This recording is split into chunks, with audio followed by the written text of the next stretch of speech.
So we've got a couple of different perspectives here. We've got Frederick Douglass, who believed in Lincoln. You've got H. Ford Douglass, who didn't believe in Lincoln.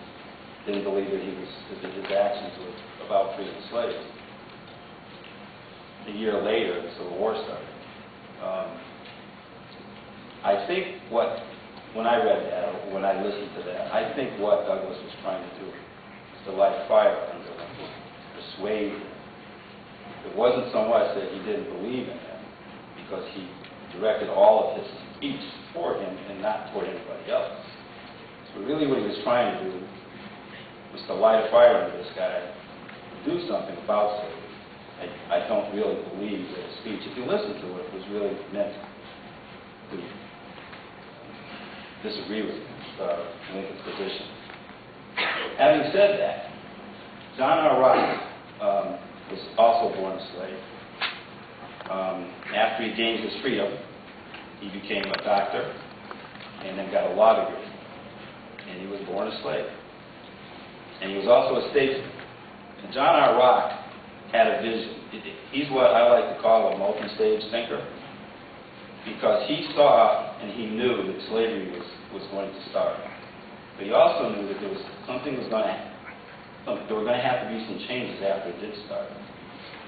And the next speech that you're going to hear is a deep and cruel prejudice. And let me remind you, what you're hearing, all these speeches that you're hearing right now, you're just hearing short segments. I've read all these speeches, and some of them are 35, 40 minutes long. So what I did was I tried to pull out the parts that I thought were the most impressive. But Alex Smith is going to read this next speech for us.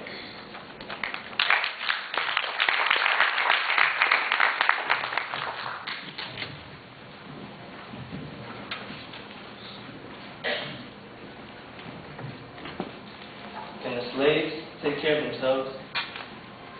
What do you suppose becomes of thousands who fly ragged and penniless from the South every year and scatter themselves throughout the free states of the North? Do they take care of themselves?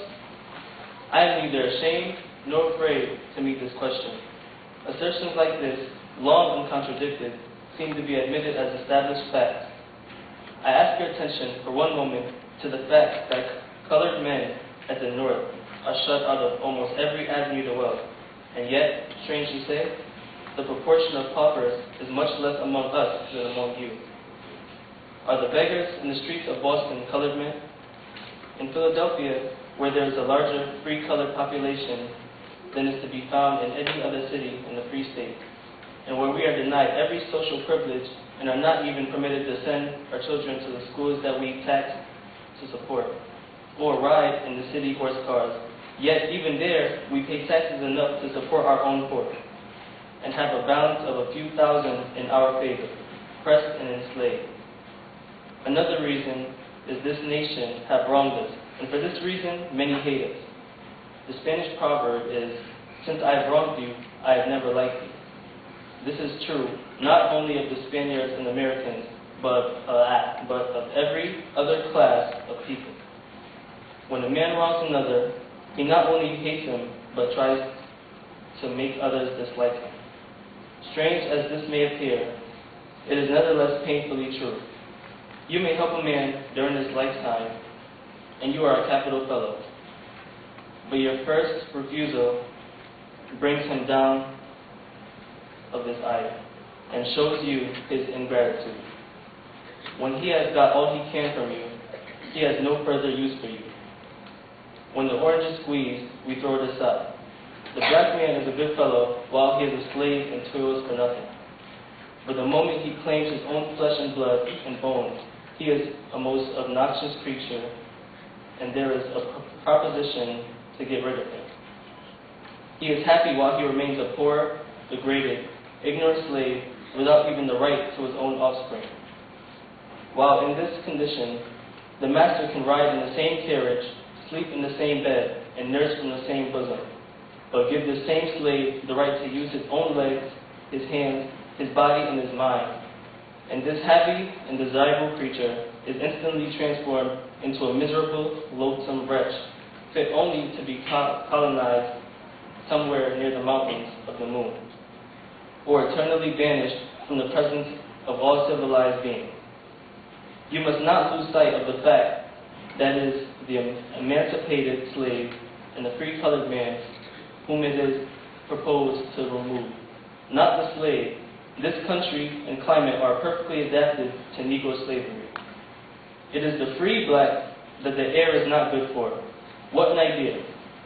A country good for slavery and not good for freedom. I come not to bring peace, but the sword. Break every yoke and let the oppressed go free. I have heard the groans of my people and am come down to deliver them. This rebellion for slavery means something. Out of it, emancipation must spring. I do not agree with those men who see no hope in this war. There is nothing in it but hope. Our cause is onward. As it is with the sun, the clouds often obstruct his vision, but in the end, we find there has been no standing still. It is true, the government is but little more anti-slavery now than it was at the commencement of the war. But while fighting for its own existence, it has been obliged to take slavery by the throat, and sooner or later must choke her to death. Jeff Davis is to the slaveholders what Pharaoh was to the Egyptians, and Abraham Lincoln and his successor, John C. Fremont, will be to us what Moses was to the Israelites. I may be mistaken, but I think the sequel will prove that I am correct. I have faith in God and gunpowder and lead, and believe we are not to be discouraged. We have withstood the 6th trial, and in the 7th, our courage must not falter. I thank God I have lived to see this great day, when the nation is to be weighed high on the balances, and I hope not found wanting. This state and the national government has treated us most shamefully, but as this is not the first time, I suppose we shall live through it.